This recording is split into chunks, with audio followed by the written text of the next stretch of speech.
తాకట్లో ఉన్న మీ బంగారాన్ని విడిపించి ఆ రోజు ఆన్లైన్ రేటుకి కొంటాం. Sharma gold company. నమస్కారం, సుమన్ టీవీకి స్వాగతం. ఈ రోజు మనతో పాటు ఉన్నారు ప్రముఖ జ్యోతిష్యులు, జ్యోతిష్య రత్న, జ్యోతిష్య చక్ర వైభవ నిపుణులు డాక్టర్ రాళ్లపల్లి రవికుమార్ గారు. వారితో మాట్లాడదాము, మరిన్ని విషయాలు జ్యోతిష్యం గురించి తెలుసుకుందాం. గురుగారు నమస్కారం అండి. నమస్కారం.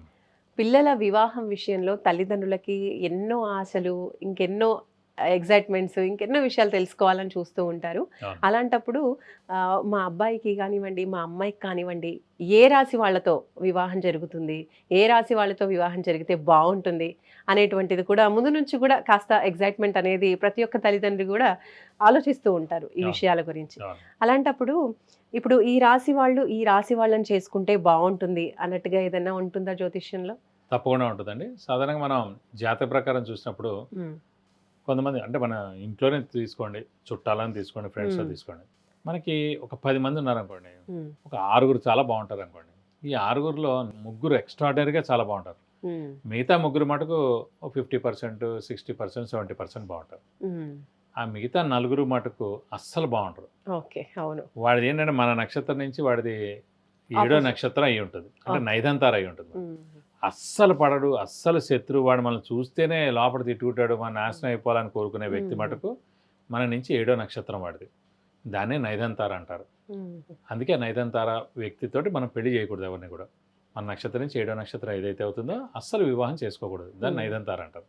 అలాగే నక్షత్రాలే ఇలా అవుతాయి కనుక రాసుల్లోకి కన్వర్ట్ అయినప్పుడు అది ఫస్ట్ ఆఫ్ ఆల్ మనది ఏ రాశి, ఫర్ ఎగ్జాంపుల్ మేషరాశి అనుకోండి, మేషరాశి వాడిని పెళ్లి చేసుకోవచ్చు. మేషరాశి నుంచి 5th హౌస్ సింహం అవుతుంది, సింహం బెస్ట్, 5th హౌస్ అయింది. అలాగే 7th తుల అయింది, అది బెస్ట్.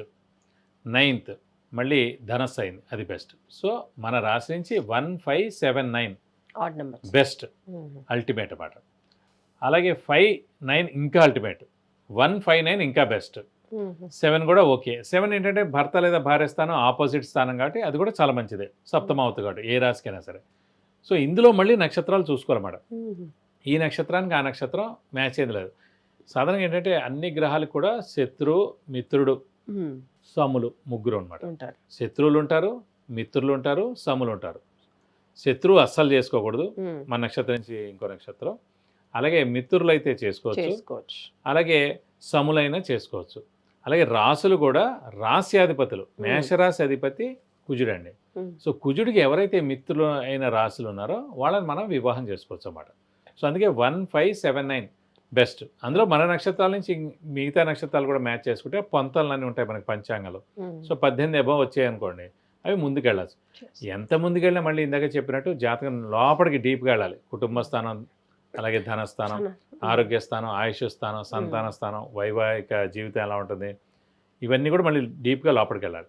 కాబట్టి మన రాశి నుంచి 5, 7, 9 మన రాశి అంటే 1, 5, 7, 9 రాశులు బెస్ట్ అండి.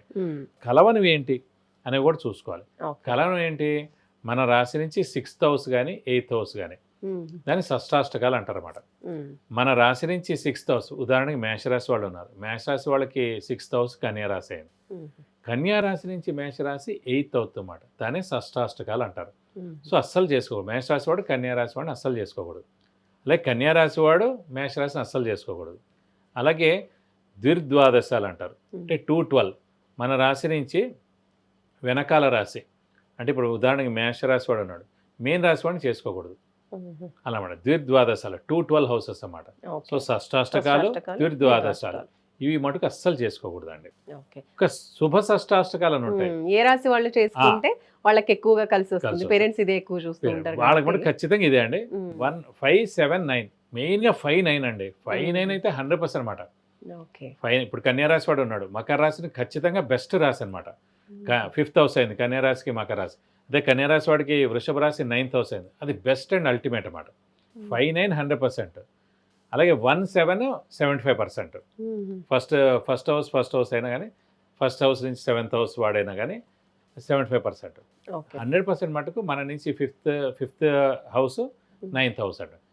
అలాగే ఈ షష్టాష్టకాలు అస్సలు చేసుకోకూడదు. మన నుంచి 6వ రాశి కానీ, మన నుంచి 8వ రాశి కానీ, అలాగే ద్విద్వాదశాలు మన నుంచి 12వ రాశి కానీ, ఆ 12వ రాశి నుంచి మన రాశి కానీ సేమ్ అదే అవుతుందన్నమాట. వీళ్ళు అస్సలు చేసు. ఇంకోటి శుభ షష్టాష్టకాలు అంటారు. ఈ షష్టాష్టకాలు 6, షష్టాలు 8 కూడా చేసుకోవద్దని అసలు. అంటే ఫర్ ఎగ్జాంపుల్ కన్యారాశి ఉందండి, ఉమ్, కన్యారాశి అధిపతి బుధుడు.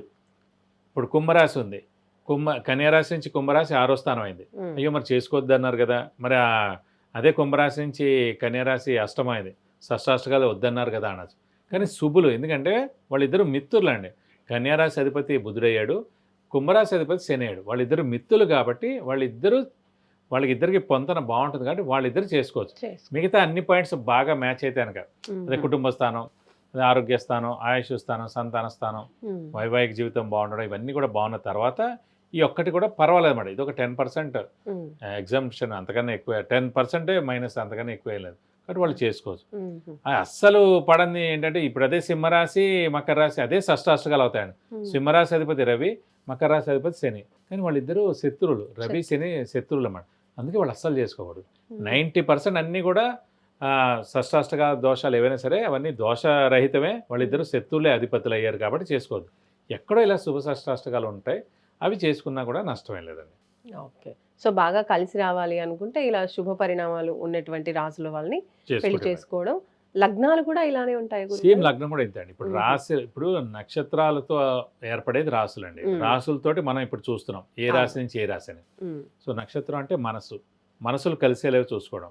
ఉమ్, ఈ మధ్యన మనసులు కలిసే, నక్షత్రాలు కలిసే, రాసులు కలిసే, గ్రహమైత్రి ఉన్నా కూడా ఇబ్బందులు ఎందుకు వస్తున్నాయంటే ఉమ్, లగ్నాలు అబ్బాయిది కానీ అమ్మాయిది కానీ కలవకపోవడం వలని. లగ్నం అనేది అంటే స్వభావం, నేచర్ అన్నమాట. ఉమ్, వీళ్ళ స్వభావం అలా ఉంటుంది, వాళ్ళ స్వభావం అలా ఉంటుంది. అవును. ఆ స్వభావం కలిస్తేనే ప్రాబ్లమ్స్ లేకుండా ఉంటాయి, ఉమ్, ఇష్టాలు పెరుగుతాయి, అన్నీ నచ్చుతాయి. సో అవి నచ్చకపోవడం కారణం మటుకు స్వభావం అనమాట. సో లగ్నాలు కూడా ఖచ్చితంగా చూసుకోవాలి. సేమ్ 1-5 అనమాట. ఇప్పుడు మేషలగ్నం వారే ఉన్నారు, సింహలగ్నం వారితో బాగా మ్యాచ్ అవుతుంది. ఉమ్, అలా మేషలగ్నం వారికి మేషలగ్నం ఫస్ట్ హౌస్, 5th హౌస్ అంటే సింహలగ్నం వారితో మ్యాచ్ అవుతుంది, 7th హౌస్ అంటే తులాలగ్నం వారితో మ్యాచ్ అవుతుంది, 9th హౌస్ అంటే ధనుర్లగ్నంతో మ్యాచ్ అవుతుందన్నమాట. సో 1, 5, 7, 9 బెస్ట్ అండి. ఏ రాశి నుంచి ఏ రాశికైనా సరే, ఏ లగ్నం నుంచి ఏ లగ్నం అయినా సరే, సేమ్ ఇందాక రాశిలాగే, రాసులాగా. రాసులాగే. అలాగే మళ్ళీ 5, 9 మటుకు 100% ఉమ్, ఇంకొంచెం బెస్ట్ అనమాట. బెస్ట్. కాబట్టి మెయిన్ రాసులే మ్యాచ్ ఎక్కువ చేయాలి. ఉమ్, కానీ ఈ మధ్యన ఈ డైవర్స్ ఎక్కువ అవడం, ఈ సెకండ్ మ్యారేజ్ చేసుకోవాలి అనే యోగం ఉండడం, ఆలోచనలు. ప్లస్ వాళ్ళిద్దరి మధ్య మనస్పర్ధలు, ఇవి మటుకు ఓన్లీ స్వభావం, నేచర్ మ్యాచ్ ఓకే అండి. సో నేచర్ మ్యాచ్ అవ్వాలని కొంచెం లగ్నం కూడా చూస్తే మంచిది. ఉమ్, అవి మటుకు షష్టాష్టకాలు అవ్వకూడదు అన్నమాట. Same Okay. ఇందాక చెప్పినట్టు, ఇప్పుడు ఉదాహరణకి చెప్పాం షష్టాష్టకాలు, మేషలగ్నం వారు కన్యాలగ్నం వారు చేసుకోకూడదు. ఎందుకంటే మేషలగ్నానికి అధిపతి కుజుడు, కన్యాలగ్నానికి అధిపతి బుధుడు. కుజుడు పడదు కాబట్టి అస్సలు చేసుకోకూడదు. అలాగే ముఖ్యంగా ఇటు కన్యాలగ్నం నుంచి అటు మనం చూసుకున్నా కూడా అష్టమ స్థానం అయింది మేషం, అస్సలు చేసుకోకూడదు. కానీ ఇందాక చెప్పుకున్నాను శుభ షష్టాష్టకాలాగా, అలా కన్యాలగ్నం కుంభలగ్నం పర్లేదు. ఉమ్, ఇంకా వాళ్ళిద్దరూ మిత్రులు కాబట్టి బుధుడు శని, కాబట్టి ఇలా చూసుకోరండి. రాసులకైనా లగ్నాలకైనా లగ్నాలు. సేమే వర్తిస్తుంది. ఉమ్, ఇలా చూసుకోవడానికి ఖచ్చితంగా అవుతుంది. కానీ షష్టాష్టకాలు మాట ఖచ్చితంగా రాసుల్లో ఉండకూడదు, లగ్నాలు కూడా అవ్వకుండా ఉంటే మంచిది. అలాగే ద్విద్వాదశాలు కూడా మన రాశి నుంచి 12 రాశి అయిన వాళ్ళని చేసుకోకూడదు. అలాగే మన లగ్నం నుంచి 12 లగ్నం అయిన వాళ్ళని కూడా చేసుకోకుండా ఉండటం మంచిది. ముఖ్యంగా నక్షత్రాలు చూసుకోవాలి, నక్షత్రాల తర్వాత రాసుల తర్వాత లాస్ట్ లగ్నం. మటుకు లగ్నం చూసుకోవడం. ఇలా చూసుకోవడానికి వైవాహిక జీవితం చాలా చాలా బాగుంటుంది. బాగుంటుంది. చాలా చక్కని విషయాలు తెలియజేశారు గురుగారు. ధన్యవాదాలు. నమస్కారం.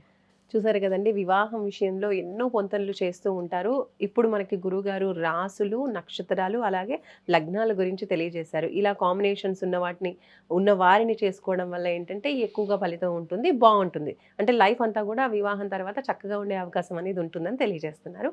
సో ఈ వివరాలన్నీ కూడా మీకు బాగా ఉపయోగపడతాయని మేము అనుకుంటున్నాం. అలాగే మంచి మంచి వీడియోస్తో మళ్ళీ మంచి టాపిక్స్తో మళ్ళీ కలుసుకుందాం. చూస్తూనే ఉండండి సుమన్ టీవీ. నమస్తే.